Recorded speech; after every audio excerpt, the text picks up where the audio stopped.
Como? Explica isso. Eu acho que a gente se envergonha todo dia. Né? Ai, não tem jeito. Nós vamos ter que vir, voltar, voltar. Ainda bem, né? Senão, imagina, evoluir com apenas uma personalidade, com apenas uma mentalidade, com apenas uma percepção de vida. Que é difícil, né?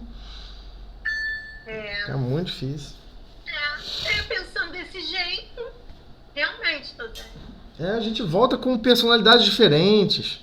Reencarnamos em lares diferentes. Somos influenciados e influenciamos pessoas diferentes. Aí as coisas vão galgando pro futuro, né? Deus constrói as almas como quem constrói as praias. Com os grãozinhos de areia em grãozinho em grãozinho. E continuamos nos envergonhando.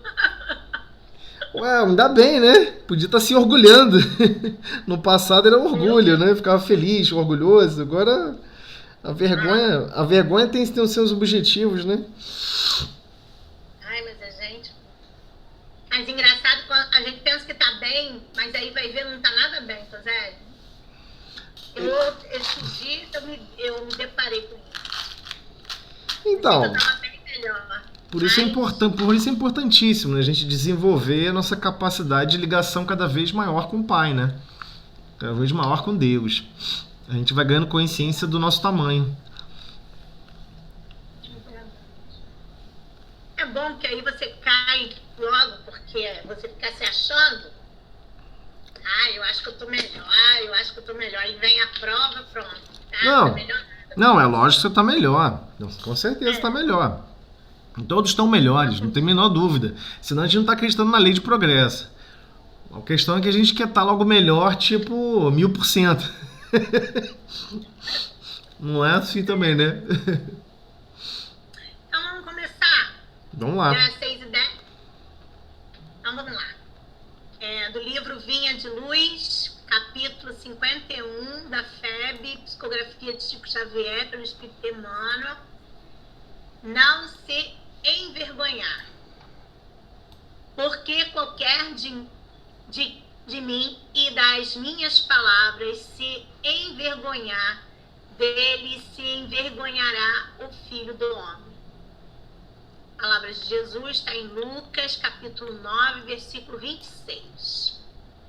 Muitos aprendizes existem satisfeitos consigo mesmos tão somente em razão de algumas afirmativas quixotescas, pretensioso ou arrogantes.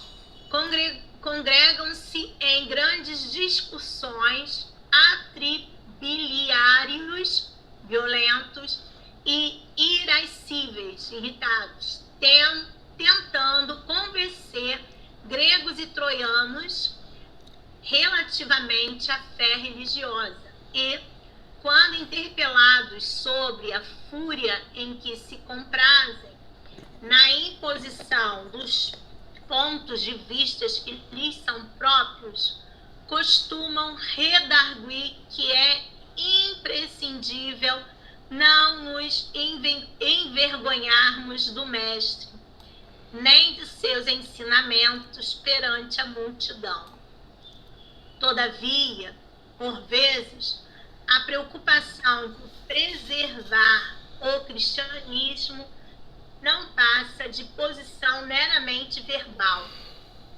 Tais defensores do Cristo andam esquecidos de que, antes de tudo, é indispensável não esquecer-lhe os princípios sublimes diante das tarefas de cada dia.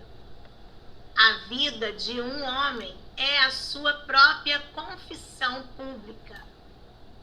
Na conduta de cada crente é a sua verdadeira profissão de fé.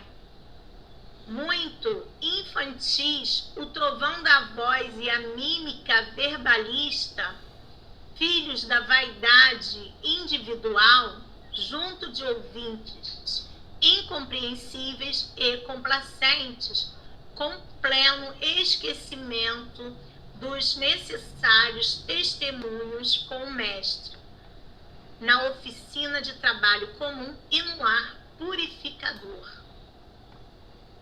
Torna-se indispensável não se envergonhar o aprendiz Jesus, não em perlengas calorosas, das quais cada contendor regressa mais exasperado, mas sim perante as situações aparentemente insignificantes ou eminentemente expressivas, em que se pede ao crente o exemplo de amor, renúncia e sacrifício pessoal que o Senhor demonstrou em sua trajetória sublime. Pode comentar aí.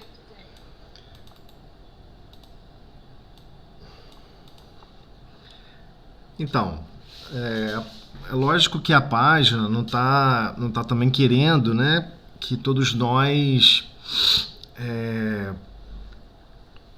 tenhamos uma construção de sentimentos contrários a quem reage, como Emmanuel bem colocou, né?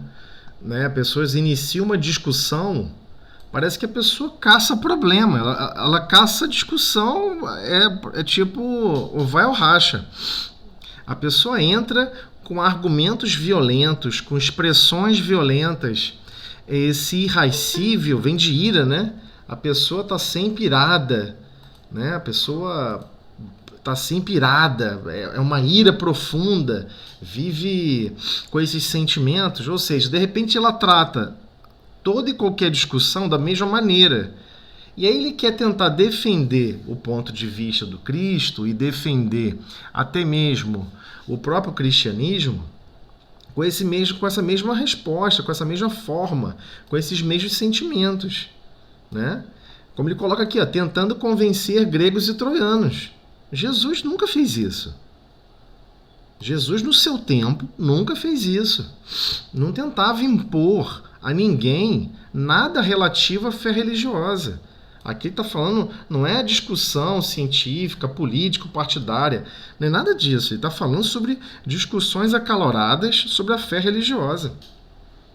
Então, como pode a pessoa justificar esse tipo de comportamento de sentimentos para justamente tentar convencer alguém sobre a fé religiosa? Não tem sentido, né? Aí ele mesmo comenta aqui, quando são interpelados, né, quando são perguntados, pô, mas olha só a fúria que você tá, meu camarada, que você até se compraz com essa fúria, né, na imposição dos pontos de vista que lhes são próprios, olha isso, hein? Aquele grau que a gente já viu conversando há muito tempo atrás sobre todos nós personalizamos, né? A fé personalizada. Costuma o Redargui, né, responder que é imprescindível não nos envergonharmos do mestre, nem de seus ensinamentos perante a multidão. Só que em nenhum momento você vai ver na historiografia do Cristo ele fazendo isso, ele sendo violento, sendo irado, né, irritado, zangado. Você não vai ver isso para convencer, para impor a fé. Não existe isso. Isso é algo que surgiu com a busca de imposição de valores, com a busca de imposições sociais, né? Então, à medida que o cristianismo foi se estabelecendo no mundo, havia esse hábito, né, de tratar a população, tratar o que hoje nós chamamos de semelhante, o irmão que convivemos, com quem convivemos, tratar como se ele fosse um ser inferior, em que ele não precisa entender, ele só precisa aceitar. E a pessoa quer empurrar a goela abaixo com toda a fúria possível. Não nos enganemos, né? No meio espírita acontece isso aos montes também, e em vários outros conglomerados religiosos. Porque essa característica não tem a ver com nenhuma instituição religiosa. Isso tem a ver com características das nossas almas, ainda adoecidas, prisioneiras dos aspectos da dor, da violência, achando que a violência, a dor e a imposição é que vai causar transformações, né? Até hoje se prega, né, tem professoras assistindo, né? Então, vamos falar especificamente do setor de educação, né? O que as escolas comercializam chama-se ensino. A escola não comercializa educação. O que ela comercializa é ensino. E o ensino é um pacote. E você passa aquele pacote. Aquele pacote é inquestionável. Você não pode responder na prova, né, que você não concorda com aquele autor, que você acha que tudo que aquele autor escreveu está errado, que tudo que foi aplicado naquele livro está errado. Você não pode fazer isso. Você está pagando para receber um ensino XPTO, empacotado, envelopado com um lacinho bonito e empurrando para frente. É a melhor forma de tentar desenvolver o conhecimento em outra alma. Muitos pedagogos acreditam que não, outros acreditam que sim. De novo vira aquela discussão, né? Viram grandes discussões. Por quê? Ele compreende que no fundo, aqueles pedagogos que acreditam que tem que ser uma coisa mais amena, eles compreendem que todo espírito reencarnante, ele tem capacidade de colaborar, ele tem capacidade de apresentar recursos e respostas diante de certos conhecimentos. Não podemos imaginar que a criança que está ali sentada é valores de vazios, vazio completamente de valores, né? Os vazios que ela possui são os valores. Isso não é verdade, né? São espíritos que estão reencarnando.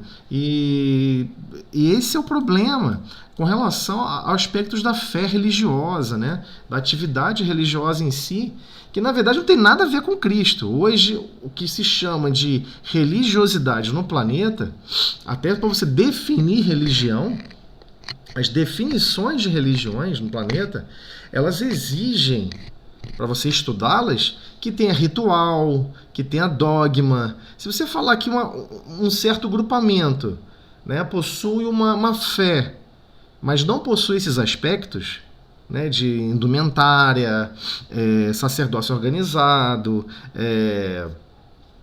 dogmas especificamente mais ainda restritivos, concisos e aspectos extremamente funcionais, mecanicamente funcionais, e que a pessoa vai estudar aqueles símbolos para depois entender um símbolo maior, né? Muitos desses estudiosos chamados teólogos não acreditam que isso é religião. Tão prisioneiro ainda estamos na Terra a esses aspectos. Então é claro que é muito difícil. Você vai ver por vezes briga religiosa entre, sei lá, católico e protestante. O protestante acha um absurdo a pessoa adorar uma estátua. O outro acha absurdo não adorar uma estátua. E os dois estão ali brigando numa grande discussão, inflamados, né? Ou seja, falando de forma violenta, altamente irritados, né? Irascíveis, né? Irados, tentando convencer o outro a ceder à forma de fé religiosa. É uma coisa inacreditável. Aí se observar para trás, lá no cristianismo primitivo, com o Cristo, diretamente com Cristo, você não vai ver nada disso, nada, nem um milímetro. Todos aqueles que bateram de frente com Jesus, né, questionando Jesus, falando que ele não era o Messias coisa nenhuma, inclusive falando coisas horríveis sobre ele. Tem até no livro Boa Nova uma passagem linda sobre isso, onde os discípulos ficaram altamente entristecidos porque não entenderam o motivo da visita, né, à sua cidade natal. Então Jesus visita a própria cidade natal e foi escorraçado, foi tratado para bar de monstra, né? E todos lá defendiam veementemente a fé religiosa, a fé ali em Moisés, né? Naqueles preceitos, e não aceitavam que estava se cumprindo uma nova etapa, uma nova revelação. Não aceitaram. Jesus não foi aceito onde ele vivia. E aí a gente para e observa aquele período e aqueles fatos e vamos observar que Jesus não entra em discussões. Não entra em tentar defender a própria honra, defender os seus ideais, porque ali foi até uma coisa mais grave, né? Falaram que ele era ligado com coisas do mal, destruidor de Moisés, antagônico de Moisés. E então ele simplesmente não respondeu a ninguém, deu um sorriso brando e humilde e seguiu o caminho, chamou os discípulos. Bem, é hora de nos retirarmos. E foi. Não entrou nessa pendenga danada. Por quê? Porque para a gente é muito difícil a gente compreender que o cristianismo é um estilo de vida. Um estilo de vida que desabrocha não de fora para dentro, como estamos acostumados a viver aqui na Terra, né? Viver o materialismo. Ele se desabrocha de dentro para fora. É do coração para fora, né? Você passa a querer ter uma conduta de vida a partir, inicialmente, dos geradores dos seus sentimentos. Você não está preocupado de conduta externa. Você está principalmente muito mais preocupado com a conduta interna, lá dentro do campo das suas emoções, dos seus sentimentos. Por que aquilo me irrita? Por que aquilo me chateia? Por que isso me cansa? Por que isso me aborrece? A pessoa está atenta a tudo que afeta o seu mundo íntimo e tenta passar a sentir de forma diferente, né? Tem pessoas que um assovio, a pessoa fica irritada. A pessoa bebe um líquido muito quente, puxando o ar junto, né? Porque é um princípio simples, né? Você puxa o líquido e o ar, faz aquele barulhinho, né? Pô, tem gente que faz isso perto de quem não gosta. A pessoa quase que arranca a tua cabeça fora. Aí você pensa, como é que um som, um ruído, pode causar uma desarmonia tão profunda em alguém? Ou seja, a desarmonia já está lá instalada, né? Está lá instalada, completamente dominante na pessoa. É só uma questão que o ruído é a gota d'água. Ou seja, o copo da tolerância está transbordando. Então é muito difícil para o cristão, aquele que é o estudioso do cristianismo verdadeiro, compreender que é indispensável não esquecer-lhe os princípios sublimes diante das tarefas de cada dia. Então eu sei que eu sou chato em relação a isso, eu volto a falar do mesmo exemplo. Pega tarefas simples, vou lavar um prato. Alguma coisa te irritou na hora que você está lavando o prato? Porque se irritou, está estranho, tem uma coisa estranha. E a estranheza não é no prato, não é no prato estar sujo, a estranheza é em nosso mundo íntimo. Nós é que estamos esquecendo princípios sublimes no ato de lavar o prato, ou seja, tarefas de cada dia, diante das tarefas de cada dia. Né? Você vai montar, de repente, um móvel, e aí você perdeu um parafuso. Você fica revoltado, zangado, bradando, cuspindo fogo. O que adianta isso? O que isso vai resolver? Então nós temos que começar a enxergar o nosso próprio mundo íntimo. Peraí, eu falho ainda nisso. Eu estou com essa dificuldade. Eu estou com esse problema. E quanto mais tivermos consciência da dimensão dos nossos problemas, melhor vamos tratá-los. Melhor vamos conduzir esses sentimentos. Porque se pararmos para pensar, de certa forma a gente convive a vida e vive a vida sem fazer a manutenção de paz do nosso próprio mundo íntimo. Muitas pessoas não fazem manutenção de paz no mundo íntimo coisa nenhuma. Quer ver tudo pegar fogo. Então a pessoa se irrita um pouquinho de manhã, se irrita um pouquinho no almoço, se irrita um pouquinho à tarde, à noite está quase cometendo um crime. Então, não é assim que a vida funciona. O convite do Cristo, né, os princípios sublimes que o Cristo está nos educando, esses princípios não são de fora para dentro. São de dentro para fora.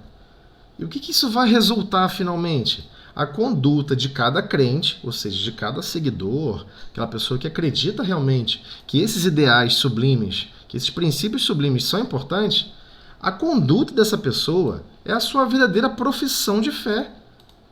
Por que ele está chamando de verdadeira profissão? É estranho ele usar a palavra profissão.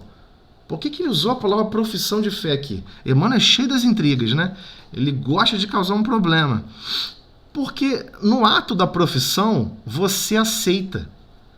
Você aceita uma série de injunções e dificuldades só porque tem um salário no fim do mês. Ué, e por que a questão da fé, a construção da fé, nós não vamos ter que nos esforçar? Nós não vamos ter que nos doar em relação a todas as nossas capacidades de sentimentos e valores, a colocar eles à prova a ponto de não escolher a mesma coisa que escolhemos em outras encarnações, a ponto de nos surpreendermos. Nossa, fulano me ofendeu, e na outra encarnação, quando ele me ofendeu desse jeito, eu cortei a cabeça dele fora, sabe? Mas dessa vez, eu fiquei assim meio chateado, meio tristinho, mas não cortei a cabeça dele, não. Me senti, pô, foi bem melhor. É esse nível que nós estamos falando de evolução, que nós estamos ainda desenvolvendo. Mas é incrível, porque Emmanuel coloca isso, verdadeira profissão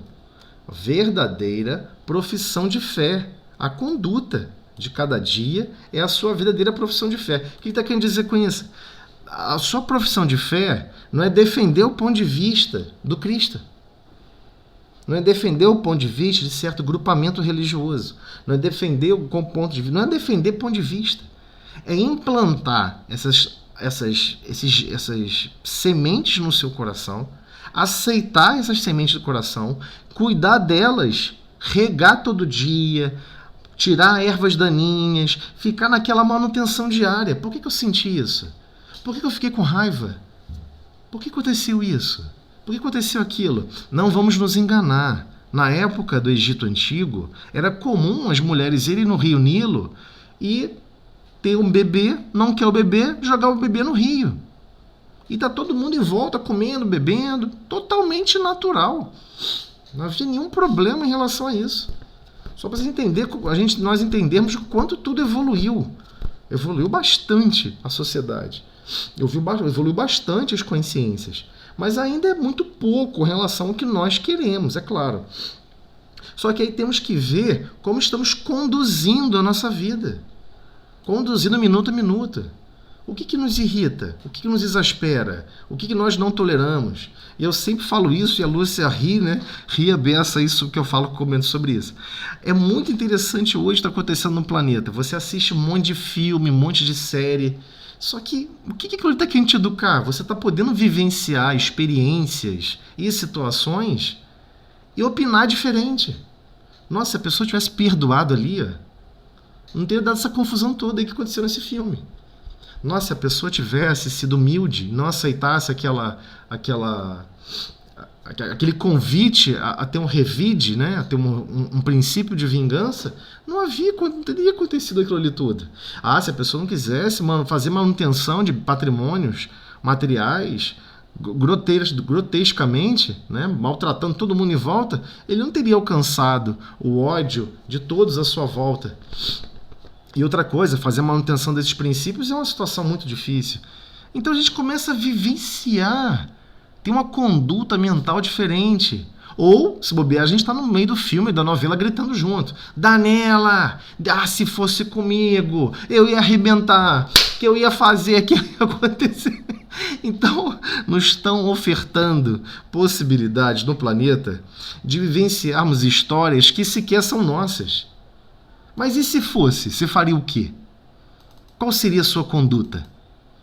O que você escolheria fazer? Você ia puxar a espada e sair cortando todo mundo? Você pegar uma arma? Você tentar esconder um crime? Você tentar para poder satisfazer a sua vontade de vingança? Então, hoje é incrível como tudo está sendo derramado cabeça abaixo de todo mundo. E isso acontece desde desenho animado. Às vezes eu chego para as crianças estão vendo desenho animado. Eu falei, dou pausa no desenho. O que vocês estão achando desse personagem aqui, que eu acabou de falar?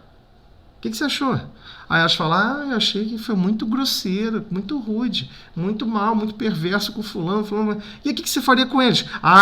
Cuidado, que você vai responder agora. Porque senão você vai fazer a mesma coisa aqui no plano físico. Isso aí está só no campo da imaginação. E você vai reagir do mesmo jeito aqui no campo físico. Porque o outro personagem combate aquele que é identificado, né? O personagem que é identificado como malévolo. E como é que você vai combater as consequências do mal sem combater o praticante? Hoje, os escritores não sabem como fazer isso porque não estudam Cristo.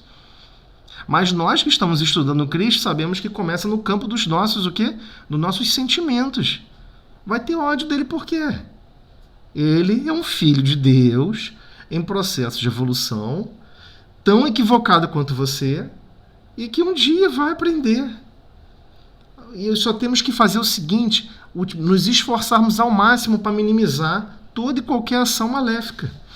Percebemos uma ação maléfica, vamos trabalhar nas consequências. Mas aquele que está agindo, ele é livre para agir no mal, infelizmente ou felizmente.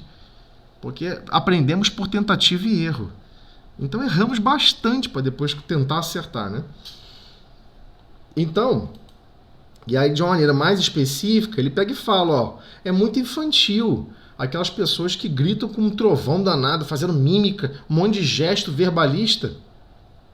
Filhos da vaidade individual, junto de ouvintes incompreensivos e complacentes. Né? Às vezes o ouvinte não tem como compreender o que ele está falando e acaba sendo até complacente, aceita o jeito que ele está falando e acha até que é o certo. Então, com pleno esquecimento, isso, quando quem está agindo assim, né? Está agindo com pleno esquecimento dos testemunhos, dos necessários testemunhos com o mestre. Aqui eu acho, eu não grifei não, mas quando a gente estava lendo, é muito pesada essa parte. Dos necessários testemunhos com o mestre. Nós achamos que nós não temos que testemunhar nada. Claro que vamos ter que testemunhar. Se nós estamos estudando a escola da benevolência, da tolerância e do perdão, já percebemos que tolerância e perdão quer dizer que vamos ser ofendidos e vão ter situações que nós não vamos tolerar. E vamos ter que dar o testemunho, que quando esses sentimentos brotarem, que a gente consiga desfazer e tolerar, desfazer a mágoa e perdoar. E o melhor, ainda fazer mais. Aquele que foi a fonte da intolerância, aquele que foi a fonte aquele que se classificou como algoz, né, que promoveu alguma mágoa a ponto de necessitar perdão, nós temos que praticar benevolência. São as ferramentas da caridade. Então, ele está deixando bem claro, pleno esquecimento dos testemunhos, dos necessários testemunhos com o mestre. Aonde? Na oficina do trabalho comum. Não é dentro de casa espírita, não é dentro de local de religiosidade e dentro do lar purificador. Igualmente dentro do lar. Vamos ter que dar testemunhos de que a gente pode se chamar cristão. Ah, eu sigo Cristo. Você segue o Cristo? Então vamos ver, porque vão ser chamados esses testemunhos, né? Então torna-se indispensável não se envergonhar o aprendiz de Jesus. Não se envergonhar o aprendiz de Jesus.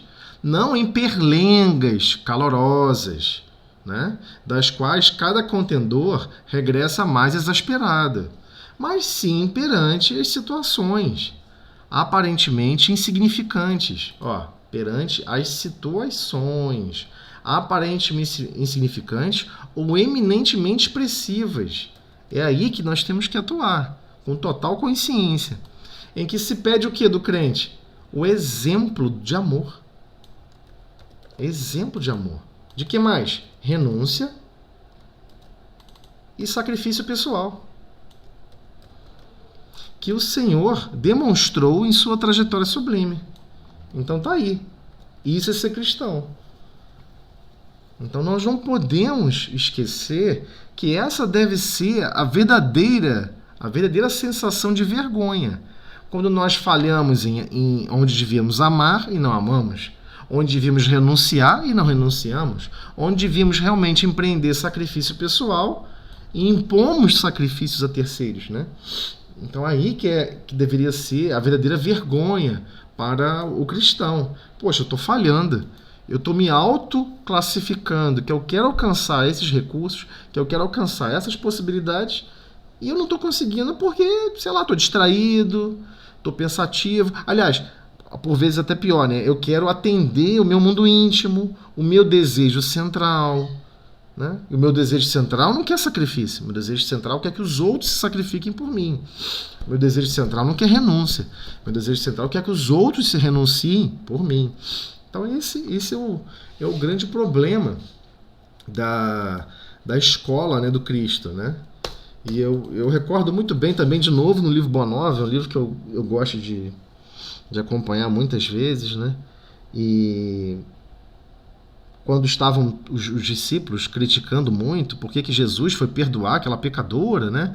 Aquela mulher que estava sendo acusada de prostituição, acusada de um desvio segundo a lei de Moisés, e Jesus depois vem conversar sobre por que você, Tiago, está tão animado assim para, no caso foi João, por que você está tão animado em proferir essa sentença? Qual a vontade disso? Por que isso tá somando na sua vida íntima? Não, mas eu quero cumprir a lei. Eu quero cumprir a lei. Jesus pega e fala, mas você sabe o que essa pessoa já passou? Você sabe o que essa pessoa está sofrendo? Os tormentos que ela já está sofrendo? Você compreende isso? Quem é você para somar mais sofrimento na vida do outro? Então, às vezes, a gente tem esse problema grave, a gente não consegue compreender. E ele chega e fala claramente, inclusive para Tiago. Tiago, qual é o seu verdadeiro objetivo hoje no mundo? Aí Tiago pega, muito inspirado, a falar, implantar o reino de Deus no meu coração. Aí ele pega e fala, e você já fez isso? Ele, não, ainda não fiz, Senhor. Mas então por que está exigindo que o outro faça? Por que você está exigindo que o outro faça? Parece que a gente está naquela época ainda, né? Estamos naquele momento espiritual de jardim de infância, né? Eu não consigo. Fulano também não consegue. Olha lá. Fulano também não consegue. Fulano também não consegue. Entendeu? A gente gosta de apontar o que o outro está com dificuldade para justificar a nossa. Sabe por que eu estou com dificuldade? Eu estou com dificuldade, não sei explicar muito bem por que não. Mas tem outros com dificuldade igual a minha. Então, poxa, né? Tá todo mundo no mesmo saco. A pessoa se contenta, né? Num argumento minimalista, a querer não fazer esforço, né? A não querer amar, a não querer renunciar, a não querer fazer nenhum sacrifício pessoal. Então, por vezes, numa discussão, é melhor a gente sair perdendo. Aliás, as melhores discussões que podem existir são aquelas que a gente sai perdendo. A gente não precisa ter o nosso pensamento totalmente defendido, porque às vezes não há espaço para isso.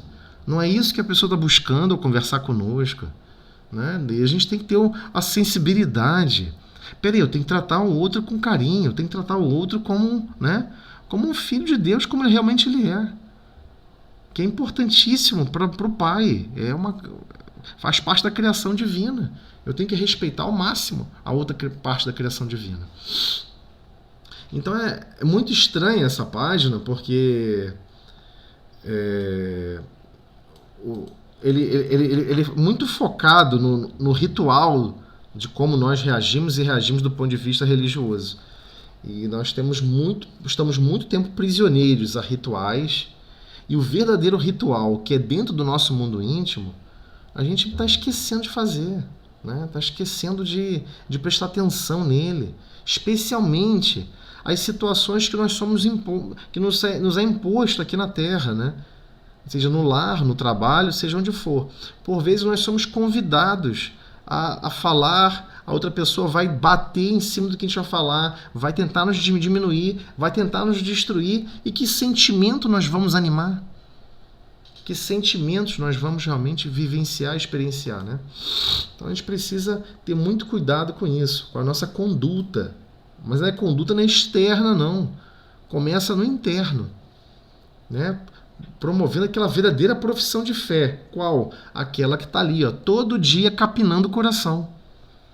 Tá todo dia capinando o coração. Pô, mas esse terreno é duro, parece que é infértil, mal penetra a água, é tão difícil. Mas vamos lá, vamos trabalhar. Uma hora vai afofar, vai vir chuva, vem chuva em abundância aí que Jesus fornece para os nossos corações, e a gente vai transformando o nosso mundo íntimo, né? Pouco a pouco.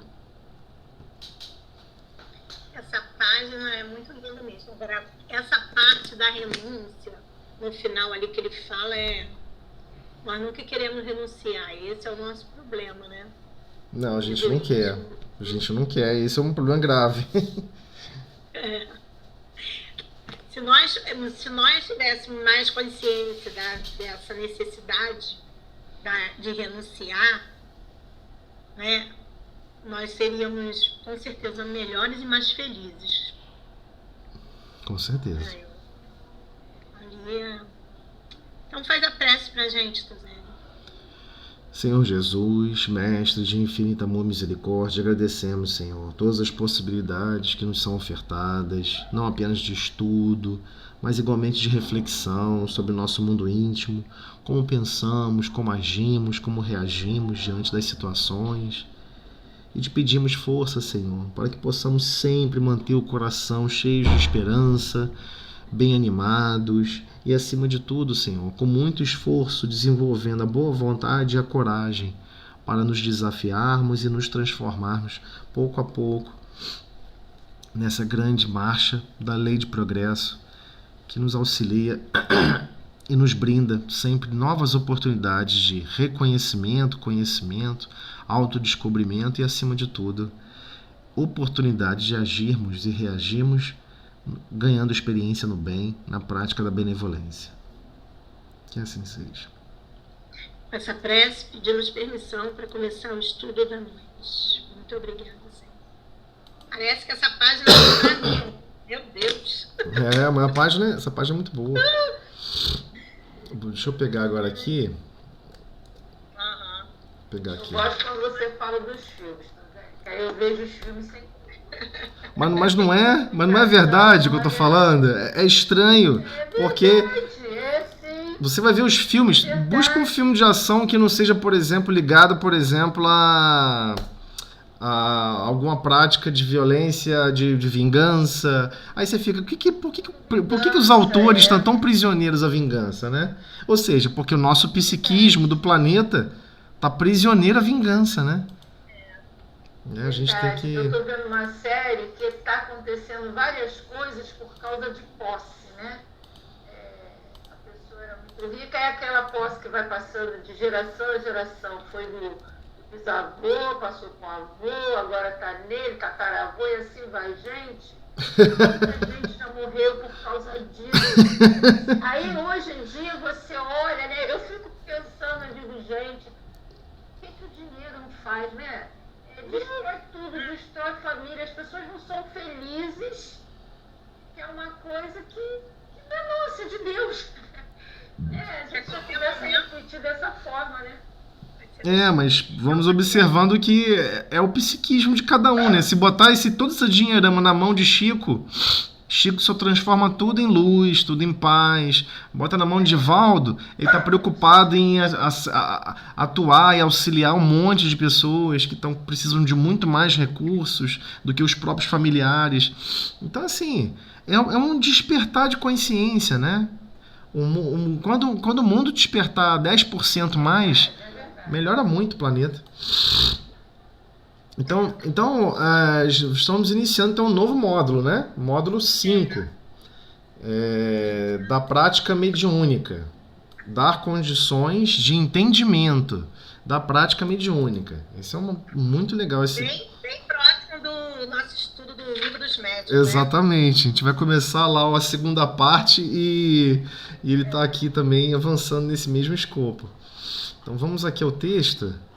Se eu não estou enganado, começa aqui em 246 no meu. Acho que no seu também, porque o seu é antigo. O meu aqui é 257. Achei. Vamos começar aqui em subsídios? Isso, obrigada. Pode ser subsídios aqui em cima? Pode. Então tá, eu vou aumentar ao máximo aqui a letra que eu conseguir. Para quem tiver no celular poder acompanhar. Vamos lá. Então vamos lá. Indiscutivelmente, a mediunidade, no aspecto em que a conhecemos na Terra, olha só, no aspecto em que a conhecemos na Terra, ou seja, existem outros aspectos que a gente não conhece. Então, indiscutivelmente, a mediunidade, no aspecto em que conhecemos na Terra, é a resultante de extrema sensibilidade magnética, embora, no fundo, estejamos informados de que os dons mediúnicos, em graus diversos, são recursos inerentes a todos. Cada ser é portador de certas atividades e, por isso mesmo, é instrumento da vida. Importa reconhecer, porém, que existem mentes reencarnadas em condições especialíssimas que oferecem qualidades excepcionais para os serviços de intercâmbio entre os vivos da carne e os vivos do além. Nessas circunstâncias, identificamos os medianeiros adequados aos fenômenos de manifestação do espírito liberto, nos círculos de matéria mais densa. Contudo, nem sempre os donos dessas energias são mensageiros da sublimação interior. Mais de 2/3 dos médiuns, olha só, hein? Mais de 2/3 dos médiuns do mundo jazem ainda nas zonas de desequilíbrio espiritual, sintonizados com as inteligências invisíveis que lhes são afins. Isso é chocante, né? Deixa eu ver, acho que tem alguém querendo entrar aqui. Sim. Isso é chocante, né? Ao mesmo tempo revelador, ao mesmo tempo chocante. Né? Deixa eu voltar aqui. Vamos repetir essa mesma frase, dando um de chato aqui. Mais de 2/3 dos médiuns do mundo. 2/3. Ou seja, 2/3 da população mundial. 2/3 de 8 bilhões. Jazem ainda nas zonas de desequilíbrio espiritual, sintonizados com as inteligências invisíveis que lhes são afins. Reclamam, em razão disso, estudo e boa vontade no serviço do bem, a fim de retomarem a subida harmônica aos cimos da luz. Então, ao mesmo tempo, a gente tem que observar isso com outros olhos, né? Deixa eu continuar aqui, a gente comenta. Os médiuns, em qualquer região da vida, filtros que são de rogativas e respostas, precisam, pois, acordar para a realidade de que vivemos. Desculpa que eu escorreguei aqui um pouquinho.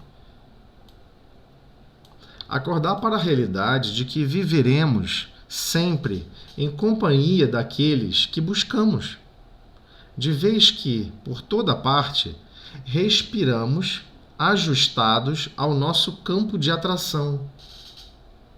Então, como em todas as habilidades humanas, né?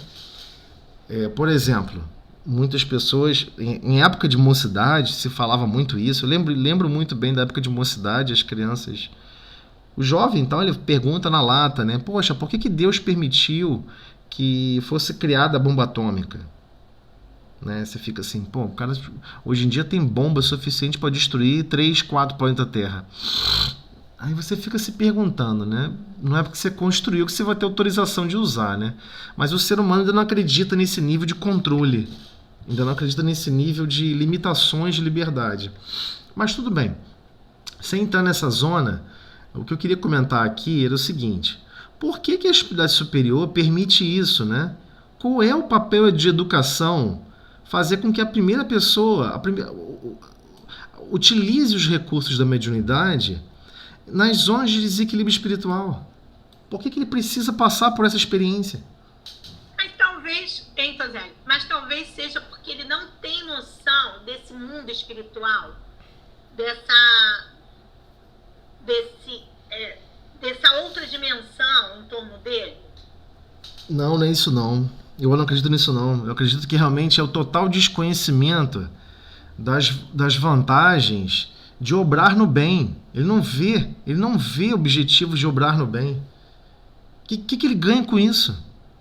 Né? Se a indumentária, se tudo que está construído dentro do coração de alguém é o egoísmo, como é que você vai explicar para a pessoa, olha, vão te depositar recursos mediúnicos para que você possa servir a terceiros, assim como Deus serve a todos continuamente? Ele não vê objetivo nisso. E, para ser sincero, muitos médiuns, inicialmente, quando procuram a casa espírita, e muitos procuram pela dor, né? Estão passando por problemas mediúnicos, estão sentindo isso, estão sentindo aquilo, mas muitos mesmos, de certa forma, só buscam quando está naquela condição extrema.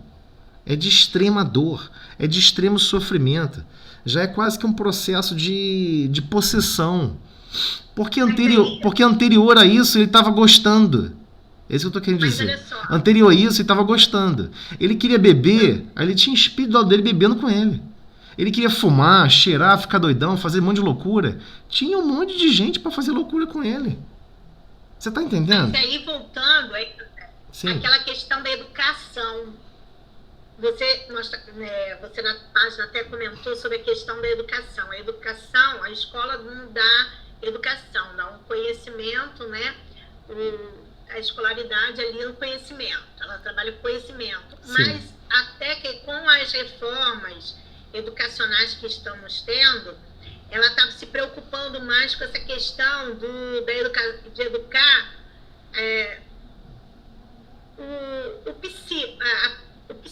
a questão psíquica da criança, da emoção.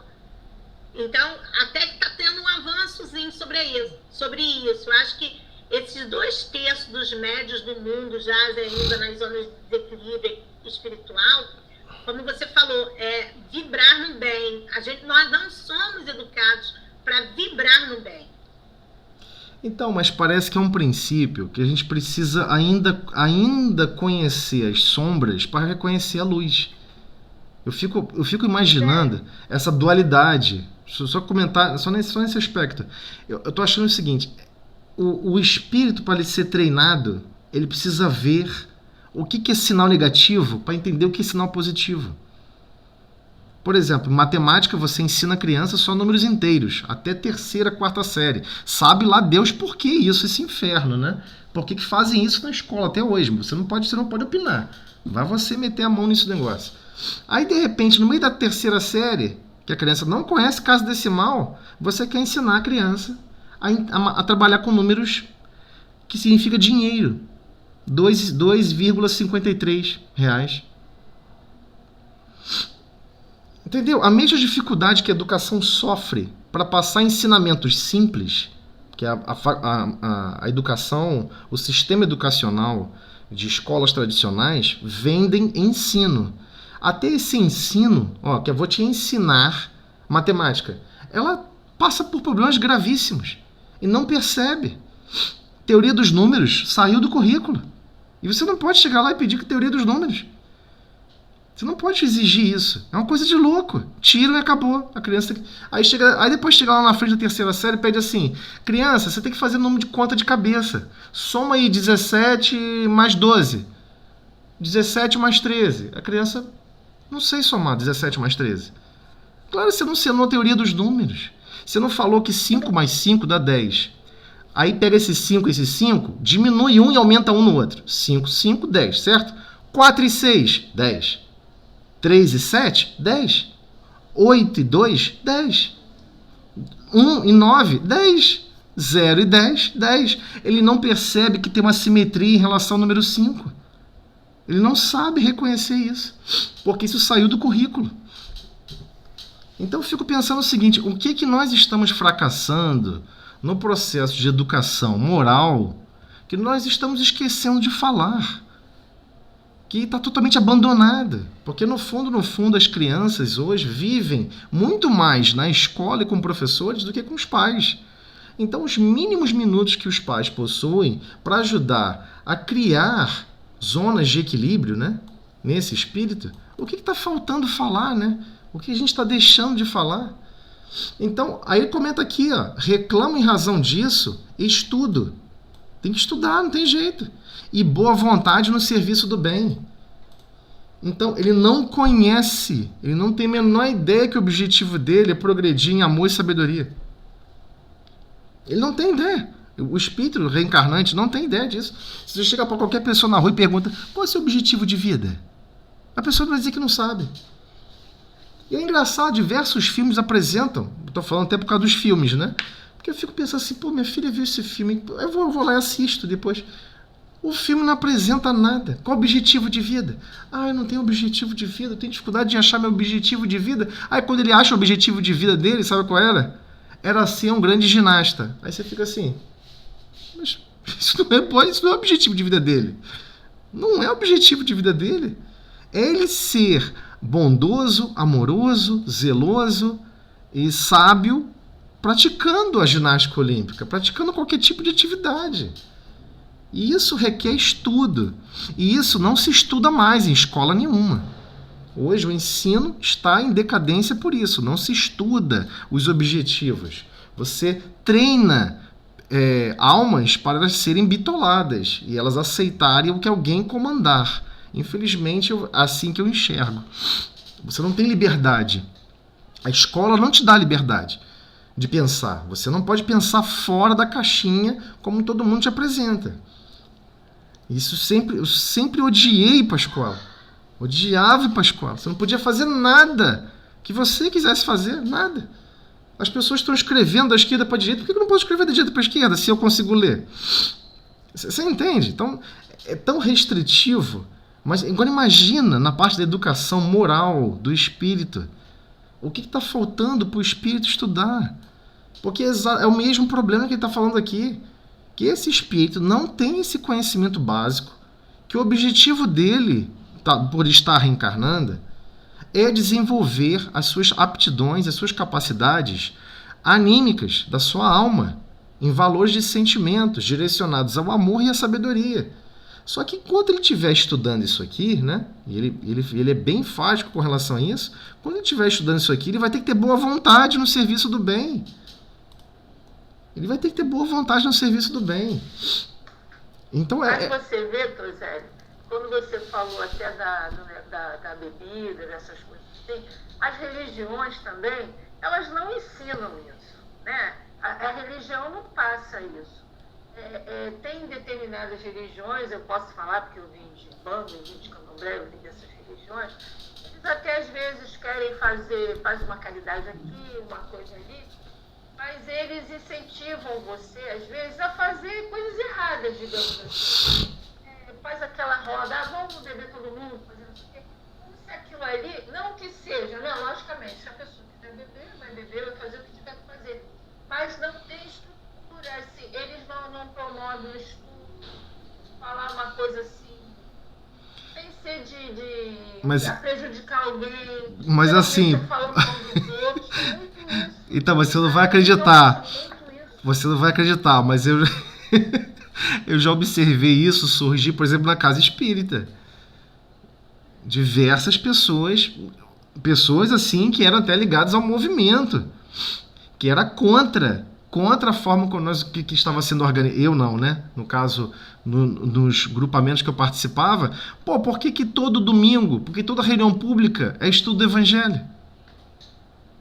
Não pode estudar mais isso não, tem que estudar outra coisa, tem que estudar não sei o quê. E a pessoa fala, cara, a pessoa fala com tanta confiança, com tanta certeza do que está falando, que convence a Deus e o mundo. É uma coisa impressionante. Então, assim, eu não digo nem que a pessoa, que aquele grupamento religioso que está citando, está fazendo isso de má intenção, não. Às vezes está fazendo para agradar o que todo mundo quer. Entendeu? O que eu acho que acontece... Porque teve uma vez que eu entrei num grupo, né? Porque depois você tem conhecimento, você sabe. Aí eu notava, sabe que a pessoa, uma fica de picuinha com a outra? Aí Sim. Você tá no meio, a pessoa quer que você seja leve e trás, né? Só que assim, se você falar uma coisa pra mim, você falou pra mim. Eu posso até saber que é aquilo ali, mas eu não vou passar. Você falou pra mim, tá bom, morre ali, fico assim. Mas a pessoa ficava jogando pra eu ir. É como se eu fosse fazer uma fofoca. Vai lá, faz fofoca, isso aqui. Logicamente que eu não fiz, aí eu começo a observar isso. Aí você não se dá bem nos lugares por causa disso. Eu comecei a observar essas coisas e fiquei na minha, não falei nada. Aí você incomoda. Você começa a incomodar porque você não dança conforme a música deles. Né? Então, e às vezes eu questionava, mas por que tem isso? Por que é isso? Você não é aceito no grupo, você é obrigado a sair. Entendeu? Então, porque você começa a questionar. Mas entenda também que quando você chega assim questionando e afirmando que você não concorda com as formas como está tudo acontecendo, você não está discordando só de quem está encarnado, não. E é isso que ele aponta aqui embaixo, né? Você está discordando, especialmente quem está desencarnado. E a pessoa fica revoltada, não aceita. Ele coloca aqui, ó, os médios... olha o que ele fala aqui, ó, os médios em qualquer região da vida, filtros que são de rogativas e respostas, precisam, pois, acordar para a realidade. Olha, acordar para a realidade de que viveremos sempre em companhia daqueles que buscamos. Então, se o desejo central do médium é ser famoso, pode ter certeza, ele vai atrair espíritos que têm esse mesmo desejo central. Se o desejo central do médium é ser milionário, nada contra você não, Ana, pode ser milionária. É ser milionária, vai atrair espíritos que desejam, são prisioneiros às sensações de posse. Ele continua, de vez que, por toda parte, respiramos, olha só, ele falou pesado aqui, ele não falou tipo, pensamos de vez em quando. Não, respiramos. Cada sístole e diástole, cada movimentinho ali do coração, uma respiraçãozinha de puxar ar para dentro e ar para fora, ó, respiramos ajustados ao nosso campo de atração. Ou seja, o que realmente desejamos no nosso mundo interior, que a gente não está com atenção suficiente para trabalhar esse mundo interior, é que vai causar a atração, o campo de atração. Então, coisas que você quer, na verdade, repelir, você só quer repelir no papel, enquanto está lendo. Mas enquanto está no dia a dia, forçosamente, na vida de circunstâncias, a pessoa vive aquele desejo central. Eu quero ser isso. Como eu queria não poder nunca mais trabalhar. Cara, eu tenho pavor de que fala isso perto de mim. Uma vez uma pessoa falou isso pra mim, eu falei, por favor, não fala isso. Não fala isso perto de mim. A pessoa desejoso de se aposentar para nunca mais trabalhar. Eu falei, olha só, amigo, cuidado, que você pode acabar de se aposentar e no dia seguinte você vai empacotar, meu camarada. Você está mandando uma mensagem profunda para o seu subconsciente. Eu não quero servir a ninguém. Eu não quero... Vamos abrir outro. Sim. Aqui aí a gente continua na próxima. Tá ok. Tem 1 minuto. Tá ok, eu vou abrir outro aqui então.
Esperando a Ana entrar também. Entrou. Tudo bem aí, Ana? Entrou, né? Entrou. Beleza. Entrei, né?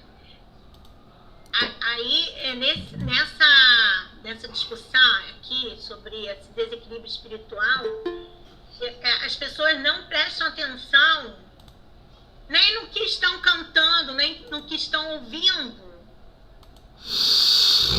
Aí não tem como ser equilibrado, né? É isso mesmo, Ana. Você falou tudo certo agora. Presta atenção a canção, no que está é verdade. cantarolando, no que está ouvindo, não reflete. É o que você estava falando, Tozelli, sobre a escola, que a pessoa não sai da caixinha, tá pensando dentro da caixinha sempre.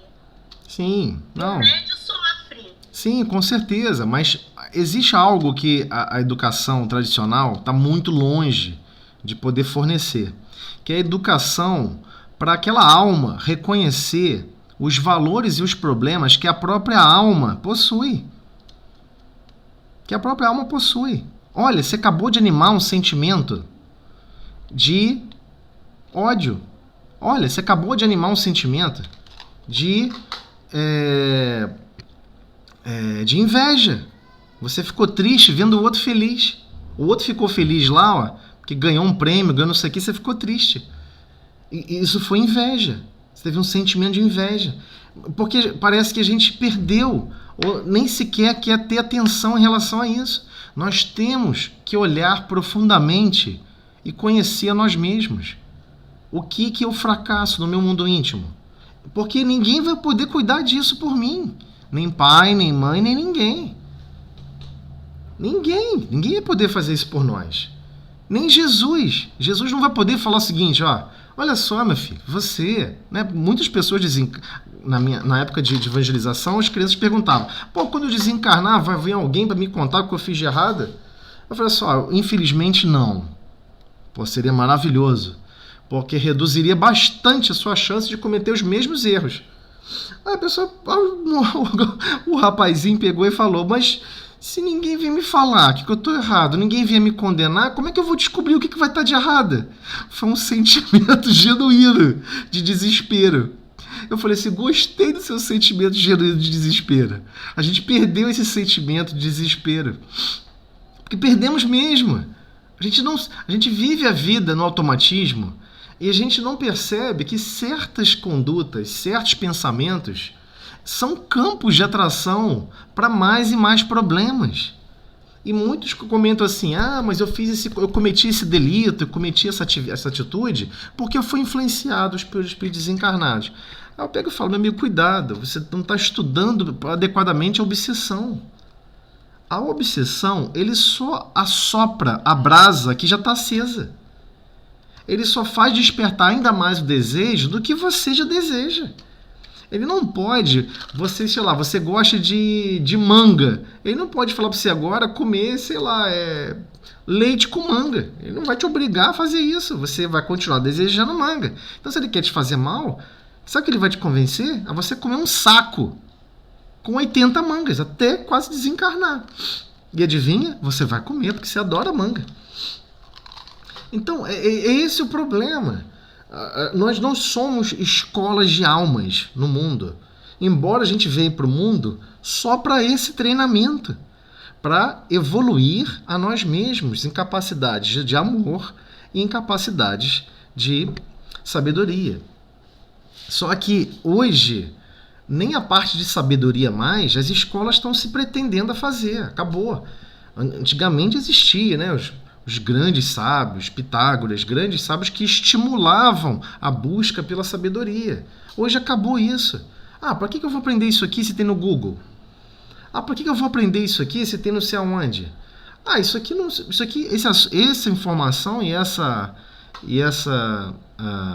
tecnologia, isso serve para nada. Todo mundo já usa. Então, está um nível de desprezo por tudo. Doentio e altamente avassalador, que não tinha isso nos séculos anteriores. É bem estranho o momento que nós estamos vivendo. Porque imagina um momento em que não vai existir mais energia elétrica. Vai ter uma pane mundial, parou a energia elétrica. Imagina que vai acontecer um grande colapso com relação à área de combustíveis. Todo mundo vai ter que voltar a andar a pé. Acabou o mundo? A pessoa vive um mundo infeliz? Todo mundo vai achar que é insuportável viver? Não, alguma coisa ligada àqueles princípios estão ali para nos educar. Vamos trabalhar, vamos nos esforçar para melhorar a vida de todos e servir a todos. Mas aí a pessoa vai despertar, caramba, não é que eu dependia do trabalho de milhares de pessoas na área de combustíveis? Não é que eu dependia do trabalho de centenas de milhares de pessoas que desenvolviam motores para ônibus, porque eu preciso andar no ônibus, né? O ônibus me facilita muito. Eu não preciso andar 2 dias a pé, né? Porque hoje não adianta, não vai ter como existir 8 bilhões de cavalos, né? Para atender a todo mundo. Não vai ter como. Mas a gente perdeu essa sensibilidade. Perdeu essa sensibilidade e esquecemos que, no fundo, o nosso mundo íntimo é o que nós estamos respirando ali, ó, no dia a dia. E está ajustado ao nosso campo de atração. Então nós sempre estaremos atraindo alguma coisa. É isso que é o chocante na frase aqui dele. Sempre estamos e sempre estaremos atraindo alguma coisa. Temos consciência do que é? Eu acho que é essa que deve ser a busca mais importante. Tem consciência do que é? Né? A gente precisa despertar para essa situação, né? Porque senão ferrou. Imagina se todas as pessoas desejassem ser CEO de multinacional, né? Presidente de multinacional. E ninguém mais aceitasse nenhum outro tipo de trabalho. O mundo parava. O mundo iria parar, cara. Então a gente tem que tomar muito cuidado com os desejos centrais que estamos animando, né? Porque no fundo, nós nos perdemos em nossos sentimentos, nos nossos pensamentos. Por vezes começamos a criticar tudo, achamos que a nossa vida não tem importância, achando que o que a gente faz não importa a ninguém, que minha vida nada presta, minha vida não serve para nada nem para ninguém. Quem disse isso? A galáxia não vai funcionar sem cada um de nós. Isso é um pensamento doido, cuidado. Então, principalmente com os pensamentos negativos, aqueles pensamentos começam a florar, crescer, brotar. Quando tu vê, virou uma árvore gigante, já está fazendo sombra em você mesmo. A gente tem que tomar muito cuidado com esse campo de atração. Porque para soprar brasa tem um monte. Agora, para conduzir a sua própria vida, só tem você. E inspirações positivas de irmãos de altíssima envergadura moral, nos guiando. Mas precisamos desejar ser guiados, né, no estudo e na boa vontade no serviço do bem. A gente não pode se perder em relação a isso. Não podemos acreditar que espíritos desencarnados, tipo anjo da guarda, o nome que quiser ser dado para isso, vai ficar nos guiando nas mesquinharias e bobagens do mundo. Ele não está preocupado com isso. Ele nem tem opinião sobre isso. Não tem opinião. Ele só quer saber ver o nosso mundo íntimo brilhar uma luz diferente. Brilhar preferencialmente alguma luz, né? Parar de ser só reflexo. Né? Todo mundo admira a lua, mas a lua não tem luz própria, né? Sem o sol, ninguém vê a lua. Então nós temos que começar a buscar, a desenvolver essas potencialidades. Porque estamos sempre respirando ajustados ao nosso campo de atração. E esse campo de atração é contínuo. Esse é o problema. O nosso pensamento é contínuo, então os nossos desejos são contínuos. Eu não estou falando desejo em relação ao que comer, em relação ao que vestir. Eu estou falando desejos em relação a qualquer situação da vida. De convivência, numa discussão, no que vai falar. Já sei que fulano, vou falar isso, fulano vai falar aquilo. Aí quando ele falar aquilo, eu vou falar aquilo outro. E a pessoa fica criando mentalmente conversações que não existem ainda. E nessa criação de conversações que não existem ainda, tem que ter um nível de satisfação de vitória. Então a pessoa cria os mecanismos de vitórias para o próprio orgulho. Então isso é muito grave, porque isso é um campo de atração. Para quem gosta de criar esse tipo de vida paralela, ficcional. E a pessoa deixa de querer viver até a realidade. Acha que a vida nem serve para nada. Então a gente tem que tomar muito cuidado por onde caminham os nossos pensamentos. Para isso, temos que desenvolver diariamente, em primeiro lugar, gratidão a Deus. Admirar a obra divina. Admirar, ser grato e buscar sempre a humildade. Sempre. E é claro, Jesus como guia e modelo. Inclusive por nosso campo de atração. Eu quero que meu campo de atração esteja ligado aos princípios de Jesus. Qual o problema? Desejar isso? Problema nenhum. Executar são outros 500. Mas se você já passou a desejar, é o que eu sempre falo para minhas filhas. Olha, eu posso ensinar vocês um monte de coisa, posso te ensinar a escrever, posso te ensinar a jogar não sei o quê, posso te ensinar a correr, posso te ensinar judô, posso fazer...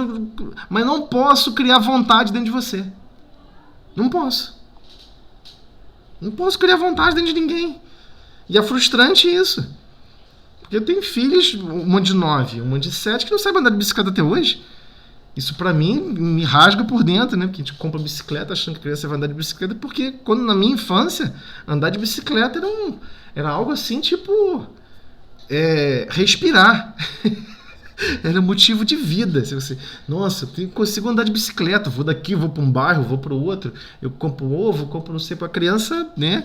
Na minha época era assim. Não ter bicicleta era motivo de extrema tristeza. Então hoje a pessoa tem bicicleta, mas ela não quer aprender a andar de bicicleta. Não tem a vontade para andar de bicicleta.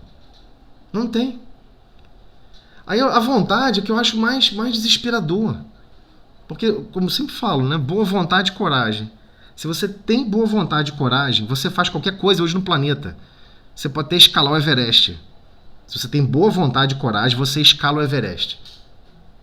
O problema é conseguir aplicar a boa vontade e a coragem para o mundo interior, para o campo das nossas emoções, para observar certas formas como reagimos e criamos sentimentos que não são adequados. Aí você ter a boa vontade de destruir isso, ter a coragem de reconhecer que está errado, de transformar com toda a boa vontade possível. Boa vontade por isso, né? É uma vontade que dá resultado positivo, dá uma boa vontade. E vai dilacerar isso. Então é extremamente... Essa questão da vontade, eu sofro dentro de sala de aula. A gente vai encontrando vários alunos que você pode estar animado, você pode levar qualquer atividade que estimule, alguma estratégia que vai estimular. O aluno não quer, não adianta, ele não quer. Aí isso dá uma tristeza dentro de você. Que a gente não tem capacidade de criar essa boa vontade. Então, mas temos que, mas não deve, eu não diria que deveria gerar tristeza. Deve gerar frustração, um sentimento de frustração no máximo. Tristeza não. Porque a tristeza, você está se alimentando da tristeza deles. Porque talvez eles possam estar sentindo alguma tristeza, né? E a gente acaba assimilando a tristeza deles. Então a gente tem que tentar não sentir tristeza na hora.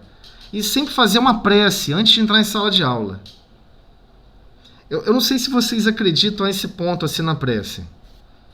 Eu já contei essa experiência que eu tive com relação à prece a vocês. E eu acreditava que não, né? Que não acontecia nada. Mas a prece, faça a prece antes de entrar na sala de aula. Fala, Senhor, permita que eu entre dentro do mundo deles. E dê um peteleco lá dentro do coração deles. Pá!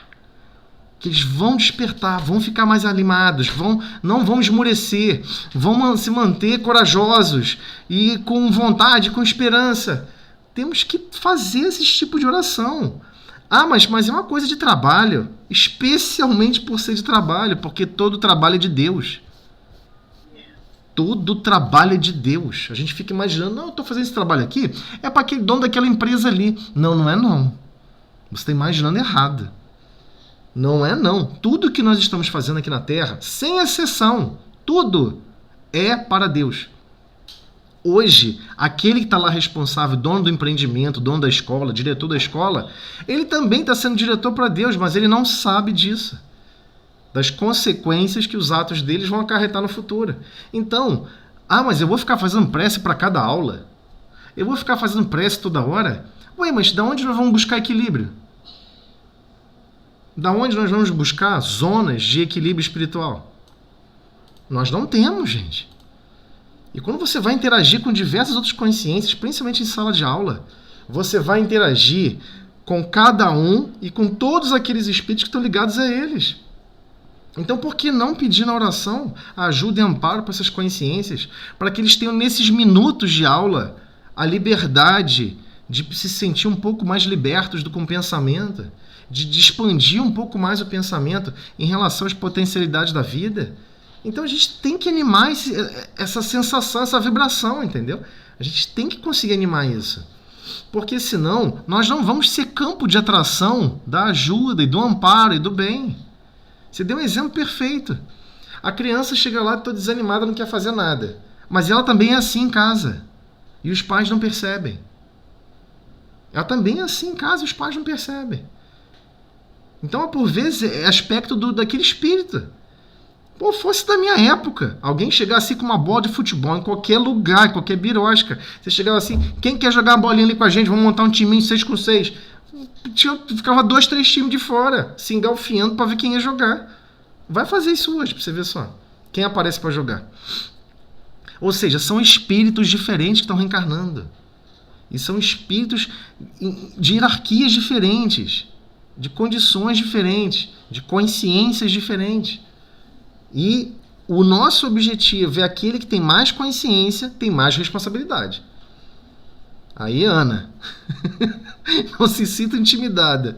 Você tem um papel fundamental de infundir, né, no pensamento e no sentimento dessas crianças a esperança, a alegria, a boa vontade de viver, né? Porque a escola se tornou um instrumento de tortura para quem está numa situação depauperada psiquicamente. Né? A escola hoje em dia, ela basicamente tenta forçar a ter cisânia e competição um com o outro. Então é muito difícil. Você não vê em nenhum momento na escola zelando pela união. Olha, quem não souber fazer essa conta aqui, eu vou tirar ponto de quem tirar 10. E vou dar o ponto para esse menino que não conseguiu fazer essa conta. Todo mundo vai alegar que isso é falta de justiça. Mas aí você pega e fala, aquele que menos tem, mais será dado. Aquele que mais tem, até o que tem será tirado. E vai ser tirado. Hoje tem acesso à educação, tem acesso a conhecimento. Quem disse que você vai ter na próxima? É ou não é? Né? Mas ninguém conta isso na sala de aula para as crianças. Né? Olha, você tem que entender que hoje você está tendo acesso, você compreende com facilidade. Mas numa próxima você não vai compreender não, hein? Se você não valorizar o quanto você está absorvendo de conhecimento e distribuindo. Então é muito difícil para todos nós vivenciarmos tudo isso, né? Eu sei que é difícil, mas a gente tem que modificar, principalmente o espírita. O espírita sabe que pequenas infusões de esperança, pequenas infusões de bom ânimo, de alegria, de desprendimento, não vai, às vezes, contaminar a sala inteira de 20, 30 alunos, 40, sei lá quantos. Não vai, é óbvio que não. Poxa, mas que contamine 3, que contamine 10, já tá bom pra caramba. Né? A gente tem que... E o hábito da prece. Quem lida com o público tem que ter o hábito da prece, senão o seu psiquismo fica à mercê de terceiros. Você começa a falar e você perde a linha do pensamento. Eu já cansei de ver professor em sala de aula fazendo isso. Começa a dar aula, daqui a pouco esqueceu o que ele estava falando. Não tinha ninguém falando com ele, um silêncio mórbido na sala. Ele mesmo esqueceu o que ele estava falando, o que ele estava fazendo. Ou seja, tinha alguém atazanando o juízo dele e ele embarcou nessa. Né? Passou vergonha às vezes por falta de preparo psíquico. Em que sentido? Mental. Seja humilde, peça ajuda. Eu preparei a aula, mas eu quero que seja o melhor possível para os alunos, que seja o melhor para todos. Nós temos que mudar a forma como nós vivemos a vida. Se queremos viver a vida conforme o Cristo nos ensina, Jesus tudo atribuía a Deus. É impressionante. Tem uma passagem muito bonita, também está no livro Boa Nova. Está no comecinho, ele começa a pregação, ele acaba de chegar num vilarejo, ele senta numa pedra para descansar, para ajustar a sandália. Estava até um fim de tarde. E havia ali um sábio naquela região, né? Um erudito, né? Sábio não, um erudito. Um erudito ligado à organização religiosa, né? E aí ele fica... A presença do Cristo começa a incomodar ele. Ele comenta, quem é aquele nazareno de olhar altivo e todo ensimesmado, que não sei o quê, começa a comentar com os amigos, e aí o amigo pega e fala, não, de bobo e cansado não tem nada, ele tem um olhar altivo, muito consciente, e ele vai lá confabular com Cristo, vai lá para apertar o cara. É impressionante essa passagem. Aí ele chega lá e o que você veio fazer aqui, Nazareno? Foi lá para tirar satisfação com a Nazarena. Mas é assim que acontece com o desencarnado conosco. O desencarnado que odeia quem está ali na sala de aula, chega pra gente e fala assim, quem é você para ficar falando aqui para essas crianças, querer educar essas crianças? Eu quero que ela não aprenda nada, quero que ela seja besta, quero que isso, quero... E é assim, o desencarnado fica assim o tempo todo. Então a gente tem que ter muita cautela. O que Jesus falou? Venham implantar o reino de Deus no mundo. Nos corações dos homens, aliás. Venham implantar o reino de Deus nos corações dos homens. E fica, mas tem grandes posses, recursos, um príncipe muito rico para fazer isso? Porque eu nunca vi você utilizar lama para criar uma grande escultura. Né? Ele quis mostrar que era um grande conhecedor. Né? Como é que você vai construir uma grande escultura com lama? Aí Jesus, né, responde de um jeito só de nível de sabedoria. Né? Ele pega e responde: não existe nenhum mármore e nenhuma pedra superior ao sentimento. E nunca haverá um cinzel mais capaz do que o da boa vontade. E aí o cara viu que ele não estava falando com qualquer, né? Cara, é fantástica essa passagem. Depois eu até posto lá no grupo lá do Galileia Vídeos para vocês ouvirem, porque é fantástico. Porque aí depois Jesus, olha só, até aí você fica deslumbrado com a facilidade com que Jesus expôs e deixou claro. Nós temos que trabalhar o campo dos sentimentos dessas pessoas. Você tem que seduzir também o campo dos sentimentos dessas pessoas, não tem jeito. E não vai existir nenhum cinzel, ou seja, nenhum ponteirinho, né, para fazer a formão, né, para fazer aquela forma da boa vontade. Nenhum vai conseguir esculpir melhor o outro se não for da boa vontade. E é engraçado, aí eu volto a falar em relação a essa ligação que Jesus sempre deu exemplo para todos nós com o Pai. Ele pega e fala o seguinte, que é chocante. Ele pega e quando estava falando com a multidão, explicando o fato que havia ocorrido, ele pega e diz o seguinte: Deus guiou a minha palavra e eu pude responder assim, assim, assim, assado para esse sábio. Eu falei assim, caraca, ele nem falou que foi ele que falou. Ele não falou que foi ele que falou, não. Ele falou que foi Deus. Então a gente está preparado para poder sair do corpo físico e falar o seguinte: olha, eu fui professor por 30 anos, por 60 anos, sei lá por quanto tempo, mas quem foi professor na verdade foram espíritos superiores, outras pessoas estavam guiando o ensino, guiando tudo, e eu estava só como auxiliar, verbal ali, às vezes até maquinal.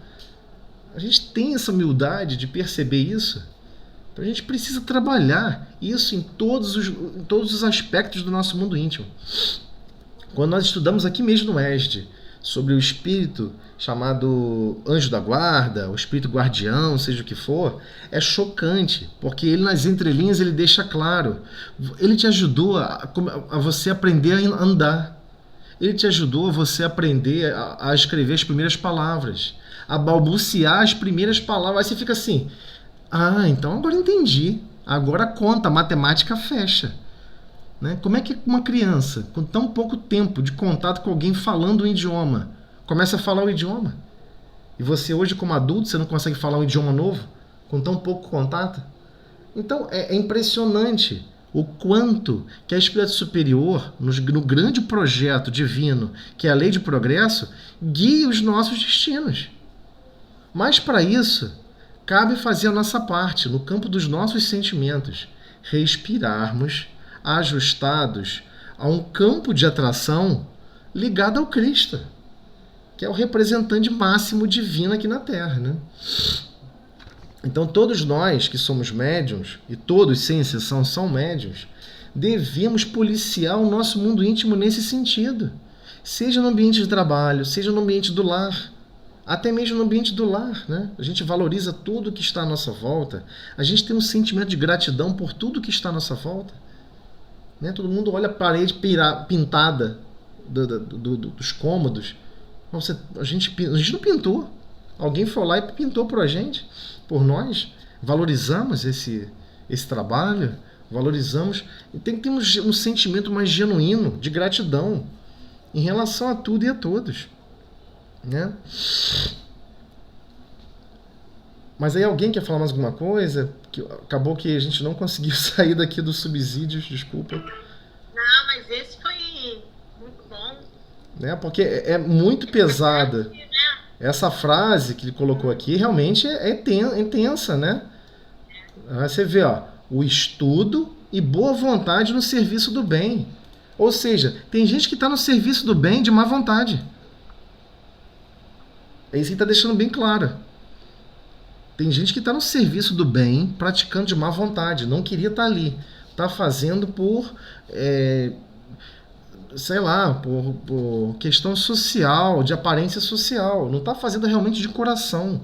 Não está realmente envolvida com a boa vontade como deveria, né? E fora que é uma oportunidade, né?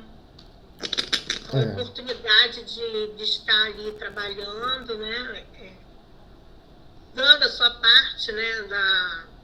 Trabalhando com a mediunidade com Jesus e não tem essa consciência. Eu acho que é porque também não tem essa consciência do bem, né, José? Então, mas como ele colocou, né? Eu tô gostando muito de falar sobre isso, 24 horas por dia, 7 dias por semana, 168 horas que nós temos disponíveis por semana. Né? Aí você vai lá e trabalha com Cristo, sei lá, numa reunião mediúnica, ou reunião de desobsessão, 1 hora, vai? 1h30. Vamos arredondar para 1 hora. O que é 1 hora em relação a 168? Não dá nem 1%. Então a gente tem que entender que, na verdade, aquele trabalho ali com Cristo é o mínimo do mínimo, mas o trabalho com Cristo mediunicamente continua. Continua fora da casa espírita, continua fora da mesa mediúnica. Que tipo de desejos e sensações e vibrações você está emanando? Você está desejoso que o outro fique bem? Chega notícia ruim, que alguém praticou mal, que alguém praticou alguma coisa errada, como acontece na mesa mediúnica. Né? A gente não escuta na mesa mediúnica, às vezes, histórias de vida de alguém que a pessoa fez o mal, praticou o mal, a pessoa não perdoa o mal. Ué, como é que nós estamos sentindo isso fora da mesa mediúnica? Quando a gente tem a mesma informação. Ah, mas lá fora da mesa mediúnica eu tenho mais liberdade de ser eu mesmo. É verdade. É verdade. A gente não se policia da mesma maneira que se policia na mesa mediúnica. Mas adivinha? O objetivo é que a gente se policie da mesma maneira. Porque o se preparar para a mesa mediúnica é durante as outras 167 horas. É durante todo aquele tempo. Não é só na noite anterior, não. Olha, eu não vou brigar com ninguém 2 horas antes da reunião. Nas outras horas anteriores eu vou brigar com todo mundo. Não, vamos achar que nosso campo psíquico mental vai estar preparado para servir ao bem? Realmente? Então, o ter boa vontade no serviço do bem, essa boa vontade ela se configura pelo processo contínuo e continuado. Ela não pode ser boa vontade tipo um surto, quase que um espirro. Quando você teve boa vontade? Ah, quando eu espirrei. E quando você não estava espirrando? Ah, não estava sem boa vontade. Então não podemos fazer isso, né? Temos que desenvolver a boa vontade contínua e continuada. Continuadamente. Né? Sucessivamente, em todas as situações, em todos os momentos. Por isso que é tão pesado vivenciar os ensinos do Cristo. Porque eles não são para vivenciar como vivenciávamos 500 anos atrás, 1000 anos atrás, que era só frequentar um ambiente religioso e fui lá cumprir, né? Cumprir minha obrigação com Deus. Já dei tantas horas da minha vida lá para Deus. As pessoas falavam isso e tem gente que ainda fala até hoje. A gente vai descobrir que a gente tem que vivenciar os princípios do Cristo no dia a dia. Todos os dias, em todos os momentos, em todas as situações. Então, realmente tem uma filosofia de vida completamente diferente. Completamente diferente. Quando escolhemos a do Cristo, é esse o caminho. Desejar o bem de todos, e que você até não se beneficie desse bem que você está desejando a todos.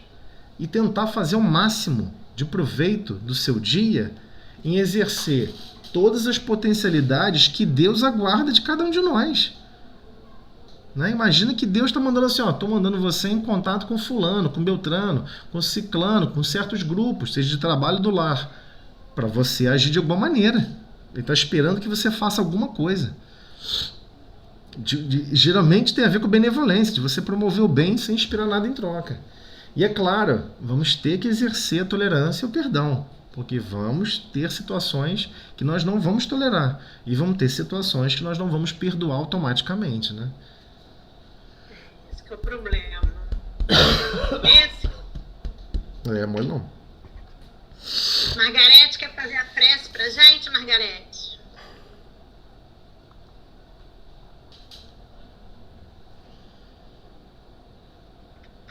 Faço sim. Um instante.